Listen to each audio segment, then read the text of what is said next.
हरियाणा का हिसार आए दिन गोलियों की तड़तड़ाहट के साथ गूंज रहा है। आए दिन यहां पर बदमाशों का खौफ इस कदर है कि कोई भी अपने घर पे सही सलामत अपने आप को नहीं महसूस कर रहा है। कल एक बार फिर से हरियाणा में जेजेपी के नेता की उसी के शोरूम में घुसकर हत्या कर दी गई। इस मामले में अब बड़े बड़े खुलासे निकलकर सामने आ रहे हैं। दरअसल हरियाणा के हिसार के हांसी में बदमाशों ने सैनी हीरो एजेंसी के मालिक और जेजेपी नेता की गोलियां मारकर हत्या कर दी। बदमाशों ने एजेंसी पर आकर मालिक रविंद्र सैनी को करीब 3 गोलियां मारी उन्हें, जिसके बाद आनंद फानन में हांसी अस्पताल ले जाया गया, जहां पर उनकी मौत हो गई। सूचना मिलने के बाद पुलिस की टीमें मौके पर पहुंची और छानबीन शुरू की। बदमाशों की धरपकड़ के लिए शहर में नाकेबंदी कर दी गई है। इस बीच बदमाशों की भागते हुए सीसीटीवी फुटेज भी सामने आई है, जिसमें 4 बदमाश बाइक पर भागते हुए दिखाई दे रहे हैं। हिसार में देखा जाए तो 15 दिनों में वाहन एजेंसी पर गोलीबारी की ये दूसरी वारदात है। इससे पहले इनेलो नेता के महिंद्रा शोरूम पर भी फायरिंग हुई थी। हालांकि उस केस में गैंगस्टर हिमांशु भाऊ का नाम सामने आया था। जानकारी के मुताबिक पुलिस ने करीब 3 साल पहले 3 लोग हथियारों के साथ गिरफ्तार किए। उन्होंने खुलासा किया था कि वो रविंद्र सैनी को मारने आए थे। इसके बाद रविंद्र ने पुलिस से सिक्योरिटी मांगी, जिसके बाद उन्हें एक गनमैन दिया गया था। सैनी शाम को 6 बजे अपनी एजेंसी के बाहर खड़े थे और उनका गनमैन अंदर था। तभी बाइक पर सवार होकर आए बदमाशों ने उन पर ताबड़तोड़ गोलियां चला दी।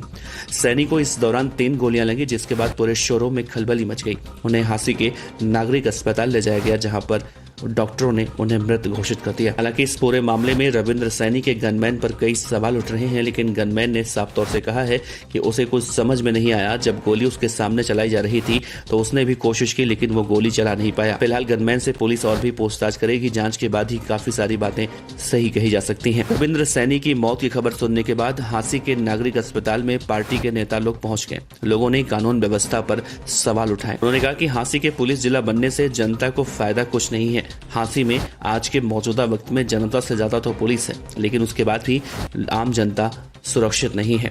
बदमाश वारदात से पहले आते हुए और फिर भागते हुए सीसीटीवी कैमरों में कैद हुए हैं। 2 फुटेज सामने आए हैं। इसमें पहले सीसीटीवी में 3 बदमाश रविंद्र सैनी की एजेंसी की तरफ पैदल आते हुए दिखाई दे रहे हैं। बदमाशों ने इस दौरान अपने मुंह भी नहीं ढके थे।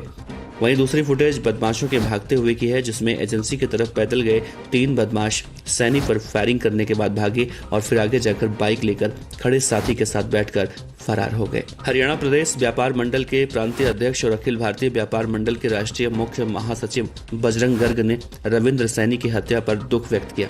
उन्होंने कहा कि सरकार को अपराधियों का पुख्ता से पुख्ता इलाज करना चाहिए। प्रदेश में पूरी तरह से जंगल राज कायम हो चुका है। कानून व्यवस्था नाम की कोई चीज नहीं है।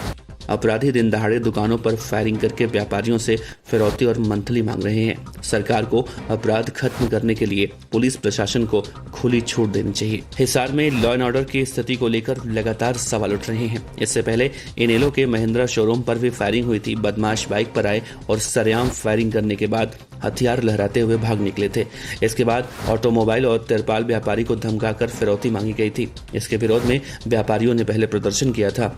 इसके बाद 5 दिन पहले पेट्रोल पंप और मेडिकल स्टोर के साथ पूरा बाजार बंद करने का ऐलान किया गया था और इसके बावजूद अचानक ये हत्या हो गई।